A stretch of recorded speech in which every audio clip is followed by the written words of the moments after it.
Nibyo reka mbasuze kandi mbifurize kugubwa neza mbone kubaha ikaze kuri uyu munsi wa none turi tariki esheshatu z'ukwezi kwa gatatu cyangwa se Werurwe umwaka w'ibihumbi 2026 tugarutse muri studio kuri mikoro ni Bosco. Iyi ni Legion Info aho tubagezaho amakuru akomeje kugenda avugwa cyangwa se ibikomeje kugenda bivugwa hano mu karere ka Afurika ibiyaga bigari. Kuri munsi turaza kwibanda kuri amwe mu makuru akomeje kugenda atambutswa cyangwa se kuri mwe mu byakomeje kugenda bivugwa kugeza muri iyi minsi mu bice bigiye bitandukanye. Hamaze iminsi havugwa amakuru gusa kandi nanone abo tutabonanye cyangwa se ko tutarabonanye ku munsi w'ejo by'umwihariko mwese mudukurikirana ku Legion Info mbiseguraho. Reka rero nkubwire ko twongeye kugaruka rero muri gahunda z'amakuru n'ibiganiro umunsi ku wundi nk'ibisanzwe, aho tugenda tureba rero iba bikomeje kugenda bivugwa. Byemejwe abarwanyi ba M23 benshi bari kwerekeza Kisangani, hasanzwe rwose mu by'ukuri hari ibikorwa bigiye bitandukanye by'igisirikare cya leta ya Repubulika Iharanira Demokarasi ya Kongo. Abarwanyi ba M23 bari kujya Kisangani ngo bari kwerekeza kubera ko bavuga bati Kisangani niho hari guhagurukirizwa izi drones bamereye nabi abarwanyi 23. Ubu rero abagize iri tsinda ry'izi nyeshyamba bakaba bemeje bidasubirwaho ko batangije urugendo rwo kwerekeza Kisangani kujya guhagarika ibitero by'indege za FARDC cyangwa se kubishyira akadomo. Biraza gukunda cyangwa se ubwo M23 yegereye aho ubwo biri guturuka yegereye urupfu. Ibyo ni ibyo tuza kusuzuma rero tukareba iyi M23 ifite ubushobozi bwo guhagarika ibikorwa by'amaoperasiyo y'indege hano hagurukirizwa Kisangani. Ese bafite ubushobozi bwo kwigarura kubera iki bari kwerekeza Kisangani se ubundi wasanga n'ibindi? Ibyo nabyo turaza kubigarukaho. U Rwanda rwamaganye leta ya Repubulika Iharanira Demokarasi ya Kongo. Kubera iki rwamaganye? Rwongeye kwamagana leta ya Repubulika Demokarasi ya Kongo. Niki noneho u Rwanda rurimo ruravuga cyangwa se rurimo gutangaza, niki barimo kugarukaho? Ndagusabye ngo uze kuba hafi cyangwa se nuze kujya kure tuze kubirebera hamwe nabyo. Tufite n'andi makuru agiye atandukanye ariko ntabwo twaza gusohoka tutagarutse kuri Israel, Amerika ndetse na Iran. Wegere hino hari amakuru rwose nkufitiye ku bijyanye n'iyi ntambara. Nta makuru mashya amaze kuba yamenyekana aho bivugwa ko iyi ntambara ishobora kuba yafata urwego ruhanitse cyane rutanigeze rubaho, ndetse urwego buri umwe uwo ari wese atigeze anatekereza. 23 nyuma y'urupfu rwa Wiringoma ntabwo byifashe neza muri iri tsinda ry'inyeshyamba, aho mu by'ukuri hari amakuru akomeje kugenda aturukayo agaragaza ko bishobora kuba bitoroshye muri M23. Ube hafi tuze kubigarukaho rero nabyo ndetse n'ibindi bigiye bitandukanye. Nakubwiye n'icyo usabwa gusa nuko waramaze gukanda subscribe, ukaba ufite internet yawe cyangwa se mu by'ukuri ukaba ufite internet yawe ikora neza. Nta kindi kintu gisabwa kugira ngo dukurikirane nuko uhita ukanda hano kuri Legion Info ukarushaho kubana natwe. Tugiye kwinjira rero mu makuru nta gutinda, duhere mu bice bigiye bitandukanye tureba ibikomeje kugenda bivugwa. Reka mu by'ukuri unyemerere rwose aya makuru yacu tuyahera hano bita Kisangani. Kisangani rwose kimwe mu bice biri kuvugwamo rero ko bishobora kuba byahinduka isaha ku isaha cyangwa se umunota ku munota. Ibibera cyangwa se ibikomeza kuvugwa muri aka gace bishobora kuba byahinduka. Ese koko nibyo cyangwa se sibyo? Bishobora guhinduka cyangwa se ntibishobora kuba byahinduka? Ni ikibazo cyo kwibaza kuri buri umwe uwo ari wese. Ahera ku munsi w'ejo ubwo byari tariki 5/2026 z'ukwezi kwa gatatu nibwo amakuru yemejwe avuga ko abasirikare ba 23 barimo berekeza Kisangani. Ngo itsinda ry'inyeshyamba z'umutwe wa 23 zibarirwa mu ihuriro rya AFC ryemeje ko hashyizweho abarwanyi b'abahanga ngo bagomba kuza hano hafi y'ikibuga cy'indege mpuzamahanga cya Bamboka Kisangani muri Repubulika Iharanira Demokarasi ya Kongo kugira ngo barwanye ibitero by'indege zitagira abapilote. Bya bitero bya za drone byose mugenda mwumva Rubaya, mugenda mwumva no mu bice bigiye bitandukanye rwose. Ngo iri tsinda ry'abasirikare b'abahanga bari kwerekezwa ngaha Kisangani, bamwe bamaze no kuhagera, ngo nta kindi kintu bashinzwe, bagomba guhagarika ibyo bitero by'indege. Bivugwa ko byanze bikunze hari ukujaminga system y'ikoranabuhanga ikoreshwa ahangaha, hari ukuhagaba ibitero. Ibyo byose ni ibyo M23 irimo irategura gukora muri bica. M23 ikavuga ko yagabye ibitero by'indege zitagira abapilote ku kibuga cy'indege tariki ya 1 Gashyantare ndetse no ku itariki ya 1 Werurwe, aho ibitero byibasiye igice cy'ikigo gikoreshwa n'igisirikare cya Repubulika Demokarasi ya Kongo n'abafatanyabikorwa bayo hano muri ibi bice. M23 ibyo yarabivuze, iza kubyigamba mu ruhame, yemeza amakuru yuko yagabye nyine ibyo bitero. Baravuga bati rwose ibitero byo twarabikoze. Intego ngo yari ugusenya igice cy'ibikorwa remezo by'ikibuga cy'indege gikoreshwa n'ingabo za Repubulika Demokarasi ya Kongo n'abafatanyabikorwa bazo. Nyuma ya Goma, nyuma y'ikibuga cy'indege mpuzamahanga cya Goma cyasenywe n'aba barwanyi ba M23, izi nyeshyamba rero zikaba zigambye ko zishaka no gusenya ikibuga cy'indege mpuzamahanga cya Kisangani Bangkok. Kugira ngo mukumva ko ibikorwa remezo kabisa birimo biragenda biba target cyane, cyangwa se ibi bipimo kuri izi nyeshyamba bigira ingaruka ku muturage. Nanone za nyungu zose zaturukaga ngo zikaba zigenda rwose zikembera. Iri shyirahamwe ryasobanuye ko igisirikare cya Repubulika Demokarasi ya Kongo n'abafatanyabikorwa bacyo bakoresha ikibuga cy'indege cya Kisangani mu gutegura no gutangiza ibitero by'indege zitagira abapilote ku biro bya M23 n'abasivili mu ntara za Kivu y'Amajyaruguru na Kivu y'Amajyepfo. Izi nyeshyamba za M23 rero zikabona ko umuti w'icyo kibazo cyangwa se igisubizo kuri ibyo bibazo nta kindi, nuko mu by'ukuri nta kindi gisubizo cyari cyangwa se nta wundi muti w'ibyo bibazo hari, nuko bagaba ibitero aho ngaho bakabasha kwangiza ibyo bikorwa remezo byifashishwa mu guhagurutsa ibyo bitero. Intego ngo ni ugusenya igice cy'ibikorwa remezo cy'ikibuga cy'indege. Ishyirahamwe cyangwa se izinyeshyamba basobanuye ko ngo igisirikare cya Repubulika Demokarasi ya Kongo n'abafatanyabikorwa bacyo bakoresheje ikibuga cy'indege mu gutegura no gutangiza ibitero by'indege zitagira abapilote ku bintu bya M23 n'abasivile bo mu ntara za Kivu y'Amajyaruguru na Kivu y'Amajyepfo nk'uko babivuga. Ibi bitero byababaje M23 cyane ku rwego ruhambaye, kubera ko ibi ni ibitero M23 ishaka kujya guhagarika ibitero byahitanye bimaze guhitana benshi muri abo barwanyi, abatari bakeya rwose. Ndetse ni ibitero ugomba ko wamenya ko mu by'ukuri uwo bita Uwiringoma nibyo yazize, Makenga ararusimbuka. M23 rero ikabona ko itagize ikikora mu maguru mashya ngo ihagarike ibyo bitero bishobora kuba byayibera ingutu zikomeye cyane. Ku itariki 2 Werurwe 2026 AFC M23 mu by'ukuri bivuga ko yashyize hanze abagera ku 1518 batoranyijwe, ndetse abangaba bakaba barahawe imyitozo rumangabo muri Rucuru. Ngo aba ni special force zigomba gufasha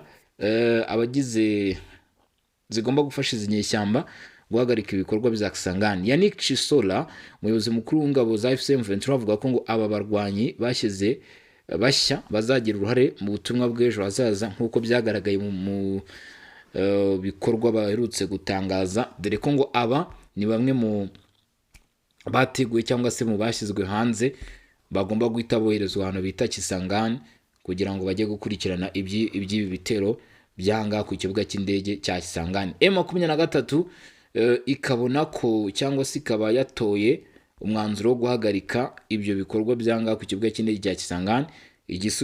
Ikibazo ni M23 iraza kubasha kubigeraho nk'uko mubibona. Nyarukira muri comment utubwire, ese koko M23 iraza kubasha guhagarika cyangwa se gushyira akadomo kuri ibyo bitero, cyangwa se ubwo M23 yaba yigemuriye cyangwa se yishyiriye izi ndege, noneho zikaba mu by'ukuri zigiye kuba zabarasa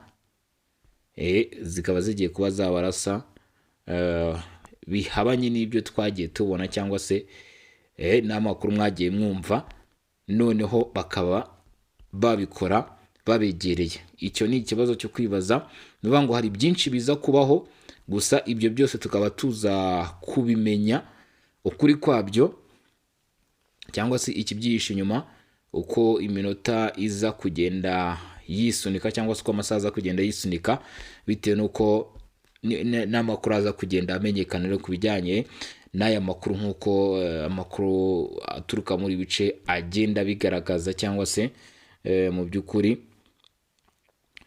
bigenda bibivuga. Rero reka dukubitire no ku yandi makuru akomeje kugenda amenyekana hagati y'u Rwanda ndetse na Repubulika Iharanira Demokarasi ya Kongo. Hari ibyavuzwe hagati y'ibihugu bibiri, hari icyo rero u Rwanda rwaje gusubiza cyangwa se rwaje gushyira hanze, ndagira ngo nabyo tubigarukeho mu byumve, mwumve uko bimeze ndetse n'uko bihagaze.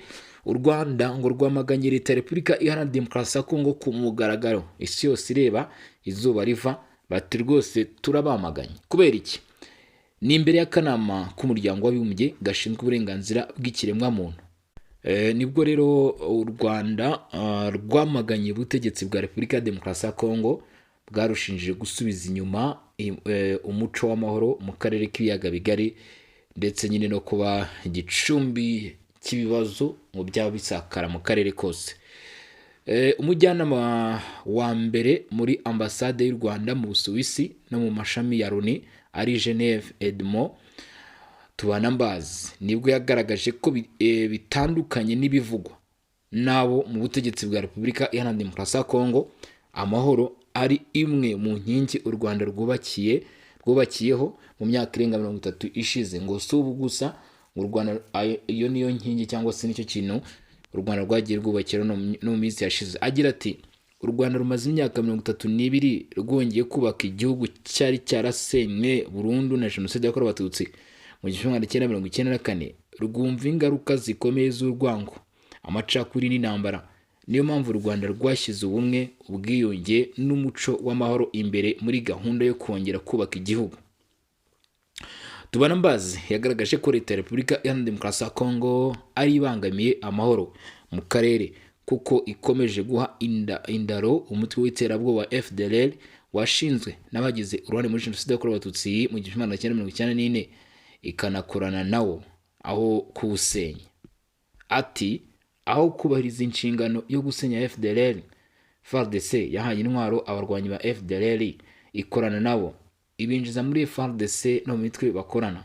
Ibi byagaragajwe kenshi n'ibiro bya komiseri ushinzwe uburenganzira bw'ikiremwamuntu n'akanama gashinzwe umutekano. Yabwiye aka kanama k'u Rwanda ruri gufata ingamba zikomeye zo guteza imbere umutekano mu karere binyuze mu gushyigikira imyanzuro ifatirwa mu buhuza buyobowe n'umuryango wa Afurika yunze ubumwe n'amasezerano y'amahoro ya Washington.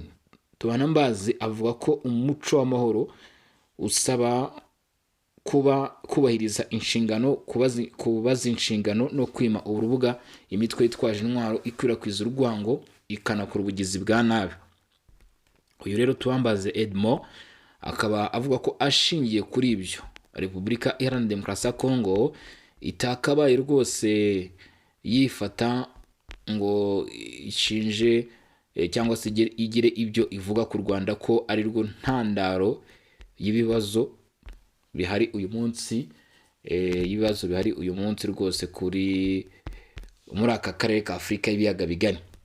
Hanyuma rero mu makuru akomeje kugenda avuga, hari ibyahishwe kuko leta ya Repubulika y'u Burundi ngo yabarateguye n'imyitozo kandi iyobora abagabye igitero cy'abitwaje intwaro cyatwaye ubuzima bw'abasivile 14 mu karere ka Musanze mu Ukwakira 19, abandi benshi bagakomereka. Ngo ibi bigaragara muri raporo y'ibanga yakozwe n'urwego rw'ubutasi rwa Repubulika ya Demokarasi ya Kongo muri Gashyantare 19, isobanura birambuye ibikorwa by'ihuriro ry'imitwe yitwaje intwaro rya P5 byashinzwe kugira ngo rikureho ubutegetsi bw'u Rwanda. Iyi nyandiko ivuga ko iri huriro ryari rigizwe n'imitwe irimo RNC iyobowe na Kayumba Nyamwasa wahoze mu ngabo z'u Rwanda, FD Inkingi yayobowe na Victoire Ingabire Umuhoza, CNRD-FRN ya Paul Rusesabagina, Ruda Urunana ya Nshimiyimana Cassier na FDLR iyobowe na Byiringiro Victoire. Icyo gihe ngo leta ya Repubulika ya Demokarasi ya Kongo yemeje ko leta y'u Burundi yatoreje abarwanyi b'iri huriro mu kigo cya gisirikare cyari mu gace ka Bijabo, groupement ya Barara y'Amajyepfo, segiteri ya Tanganyika muri teritwari ya Fizi mu ntara Kivu y'Amajyepfo. Mu ijoro ryo ku itariki 22 Mutarama 2019, abarwanyi ba FDLR barenga 1500 bavuye muri teritwari ya Masisi muri Kivu y'Amajyaruguru berekeza mu gace ka Shanje muri Rowa Numbi muri shefuri ya Buhavu kugira ngo bihuze n'abandi bo muri P5 iyoboye na Nyamwasa. Iyi raporo igaragaza ko iri huriro ryashakaga gushyira ibirindiro mu Burundi maze rigatera u Rwanda rishyigikiwe mu buryo bw'ibikoresho na leta y'u Burundi icyo gihe yayoborwaga na Pierre Nkurunziza, ikaba ari nayo ihuza ibikorwa byaryo. Ambasaderi Agricole Ntirameba icyo gihe wari umujyanama wa Perezida Nkurunziza niwe wari ushinzwe guhuza ibikorwa bya FDLR mu karere. Bigaragara ko yari ashinzwe gufasha imitwe ya P5 gukorana kugira ngo bigire ubushobozi bwo guhungabanya umutekano w'u Rwanda no gukuraho ubutegetsi bwarwo. Muri Ukwakira 2019 abagera kuri 67 baturutse mu mitwe yitwaje intwaro ifitanye isano na P5 cyane cyane Rudurunana binjiye mu Rwanda banyuze muri parike y'Ibirunga ahahera mu murenge wa Kinigi hafi y'urubibi rw'igihugu na Repubulika Demokarasi ya Kongo. Nk'uko imibare ya leta y'u Rwanda ibigaragaza, abo bagizi ba nabi bishe abaturage 14 bakomeretsa abandi babarirwa mu magana. Inzu n'ubucuruzi byarasahuwe, amaduka arangizwa, ibiribwa birasahurwa. Inzego z'umutekano z'u Rwanda zatangije ibikorwa byo guhiga abo bagizi ba nabi, zica bamwe abandi zirabafata. Abafashwe bageshejwe mu rukiko rwa gisirikare i Kigali. Ubushinjacyaha bwabashinjije ibyaha birimo kuba mu mitwe w'ingabo utemewe, kugerageza gushoza intambara hagamije guhirika ubutegetsi n'iterabwoba, ubufatanye bw'u Burundi na FDLR. Hari ubufatanye bw'u Burundi na FDLR ngo bumaze igihe kirekire. Raporo zerekana ko iki gihugu cyahaye icumbi abagize uyu mutwe w'iterabwoba kandi ko bimwe mu bikorwa by'ubucuruzi byabo ngo bikorerwa muri iki gihugu. Bivuga ko ngo ambasaderi w'u Burundi i Kinshasa Agricole Ntirameba yafashije mu koroshya itumanaho hagati ya Perezida Tshisekedi na FDLR, bigatuma habaho ibikorwa bya gisirikare bihuriyeho by'ingabo za RDC za Repubulika Demokarasi ya Kongo ndetse na FDLR yashinzwe n'abagize uruhare muri jenoside. Ku itariki 5 Ukuboza 2019 wari umuyobozi wa CNRD Lieutenant General Wilson Irategeka ngo yafashijwe n'abayobozi b'u Burundi kujya kwivuriza i Bujumbura anyuze Nyangezi, Ngomo ndetse n'abita Kamonyi muri Kivu y'Amajyepfo. Ingabo za Repubulika Demokarasi ya Kongo zikora muri Kivu y'Amajyepfo zafashije Lieutenant General Irategeka zimutwara kuri moto mu gihe yajyaga kwivuza, zinamurindira umutekano. Mu minsi ishize ubwo Perezida Evariste Ndayishimiye yabazwaga ku bufatanye bw'u Rwanda bw'u Burundi na FDLR, ngo yabwemeje yifashishije umugani ugira uti umwanzi w'umwanzi wanjye ni inshuti yanjye. Nubwo Ndayishimiye yigira ibi ngo bigaragaza ko rwose yabakoranaho ngo kandi bishaka kugira ingaruka zikomeye cyane ku buryo budasanzwe. Ayo rero ni amakuru avuga ku Burundi, FDLR ndetse n'u Rwanda. Reka tunyarukire rero ku biri kuvugwa ku ntambara iri guhuza kugeza uyu munsi Iran ndetse n'ibihugu nka Leta Zunze Ubumwe za Amerika na Israel. Isi isa naho yacitsemo ibice nyuma y'uko Leta Zunze Ubumwe za Amerika na Israel biteye Iran. Nk'uko bigaragara, nubwo ibihugu byinshi bikomeye byagaragaje ko bishyigikiye Israel na Leta Zunze Ubumwe za Amerika, hari n'ibindi bishyigikiye Iran. Hari kandi n'ibihugu byinshi bitagira aho bibogamiye kandi byavuze kuri iyi ntambara byitonze, bisaba amahoro bitagaragaje ko hari uruhande bishyigikiye. Abategetsi benshi bo muri Iran barishwe, barimo Ayatollah Ali Khamenei. Mu rwego rwo kwihorera, Iran nayo yibasira ibirindiro bya gisirikare bya Amerika mu burasirazuba bwo hagati. Ibihugu byinshi ku isi byagerageje kugaragaza impungenge zabyo. Reka turebe ku Buhinde. Minisitiri w'intebe w'Ubuhinde Narendra Modi yavuganye na Minisitiri w'intebe wa Israel Benjamin Netanyahu kuri telefone ku Cyumweru, maze baganira ku bibazo by'intambara na Iran. Nyuma Narendra Modi yanditse kuri X ati Ubuhinde buhangayikishijwe n'ibyabaye vuba, aha kandi umutekano w'abaturage babwo ugomba kubahwa. Narendra Modi yanaganiriye na Perezida wa Emira Zunze Ubumwe z'Abarabu Sheikh Mohammed bin Zayed Al Nahyan. Narendra Modi yamaganye igitero cyagabwe kuri Emirate, anashimira Sheikh Mohammed bin Zayed Al Nahyan ku mutekano w'Abahinde batuye muri icyo gihugu. Minisiteri y'Ububanyi n'Amahanga y'Ubuhinde yasohoye itangazo ku wa gatandatu rivuga ko ihangayikishijwe n'ikibazo kiri mu karere k'ikigobe cya Persi. Iyo minisiteri yagize iti Ubuhinde buhangayikishijwe cyane n'ibiri kubera muri Iran no mu karere k'ikigobe, kandi turasaba impande zose kwitonda, gushyira imbere umutekano w'abaturage babo no kwirinda gukomeza gukongeza imirwano, bagaragaza rwose ko imirwano atari myiza ikwiye kuba yahagarika. Ngayo nguko rero ngibyo ibyari bikomeje kugenda bivugwa, ndetse bikaba bivugwa ko rero ibihugu bimwe na bimwe bifashe impande, kugira ngo mwabyumvishe. Reka rero mbashimire, dusubikira ngaha tuze gusukura mu masaha imbere turana n'andi makuru abagezweho. Kuri mikoro na Bosco.